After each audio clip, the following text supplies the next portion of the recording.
Le thème d'aujourd'hui, c'est la mission de Jésus sur cette terre.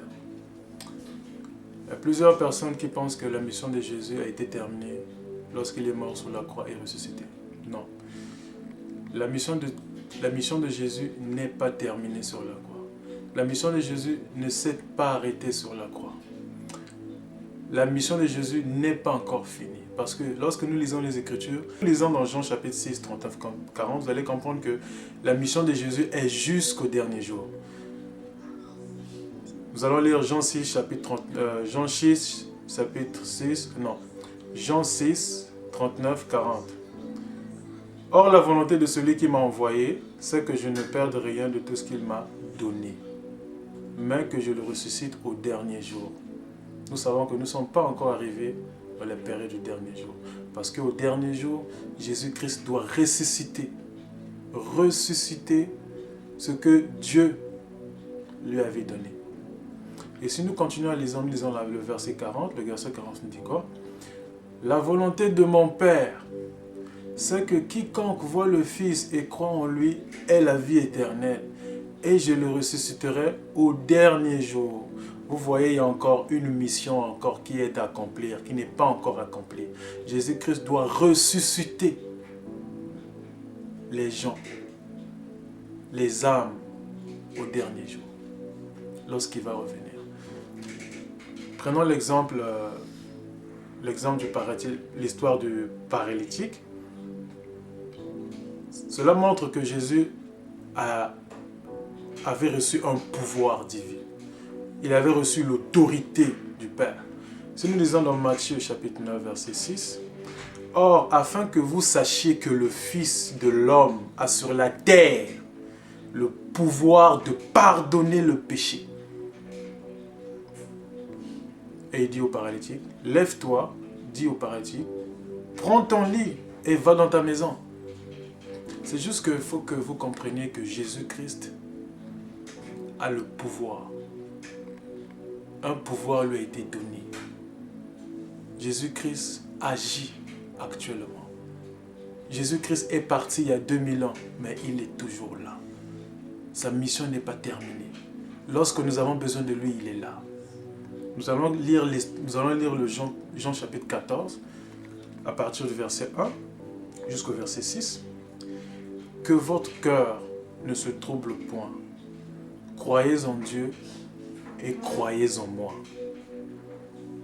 Il y a plusieurs demeures dans la maison de mon Père. Si cela n'était pas, je vous l'aurais dit. Je vais vous préparer une place. Là, Jésus dit, je m'en vais vous préparer une place. Cela veut dire que Jésus, lorsqu'il était ici sur terre, il est venu annoncer la bonne nouvelle. Il est venu proposer, il dit, écoutez, je suis venu vous annoncer la bonne nouvelle. La bonne nouvelle, c'est de vous permettre d'accéder au royaume des cieux. Venir dans le monde de Dieu, qui est le royaume des cieux. Mais pour accéder à cela, il y a des principes qui sont à l'intérieur.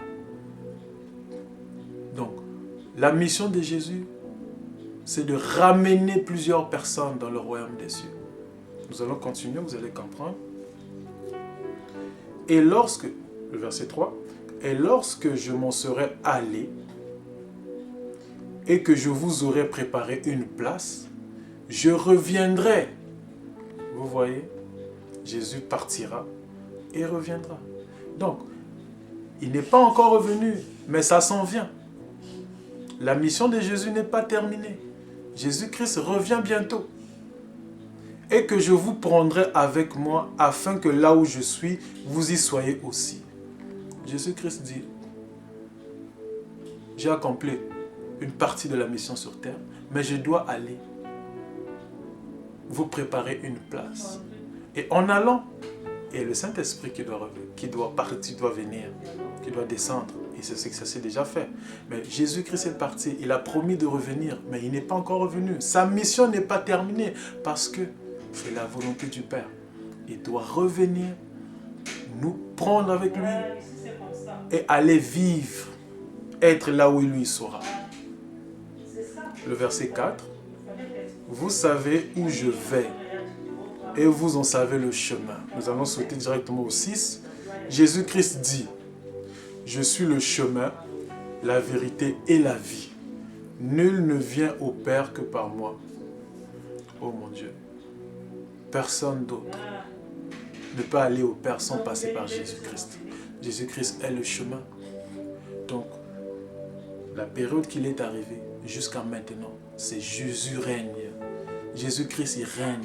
Il n'a pas arrêté de régner. Il règne, il est assis à la droite du Père. Nous allons continuer.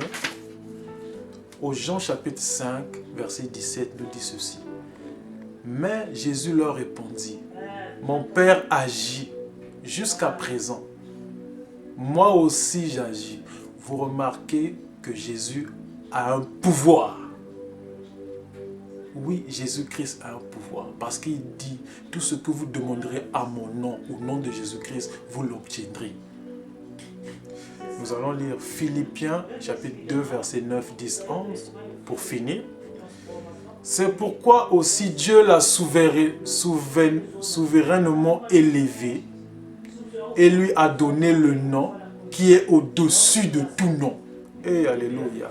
Afin qu'au nom de Jésus, tout genou fléchisse dans les cieux, sur la terre et sous la terre, et que toute langue confesse que Jésus-Christ est Seigneur à la gloire de Dieu le Père. C'est très simple. Jésus-Christ est toujours en mission. Aujourd'hui, si Jésus-Christ vient, Jésus-Christ continue à frapper dans les portes des maisons. Jésus-Christ continue à frapper dans vos cœurs. Laisse-moi rentrer. Invite-moi et je serai là.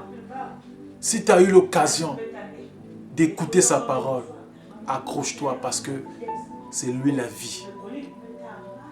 Ne te laisse pas perturber par ce qui se passe. Parce que ce qui se passe actuellement, ça a été écrit. Rends gloire en toutes choses, car c'est la volonté de Dieu en Jésus-Christ. Rendez grâce en toutes choses. Dites merci en tout, parce que Dieu sait ce qu'il fait. Et donnons-nous confiance. C'est notre Père. Il sait ce qu'il fait. N'aie pas de doute en toi. Au nom de Jésus-Christ, je te bénis. Et partage cette vidéo pour que ton ami, ton frère soit aussi sauvé. Amen.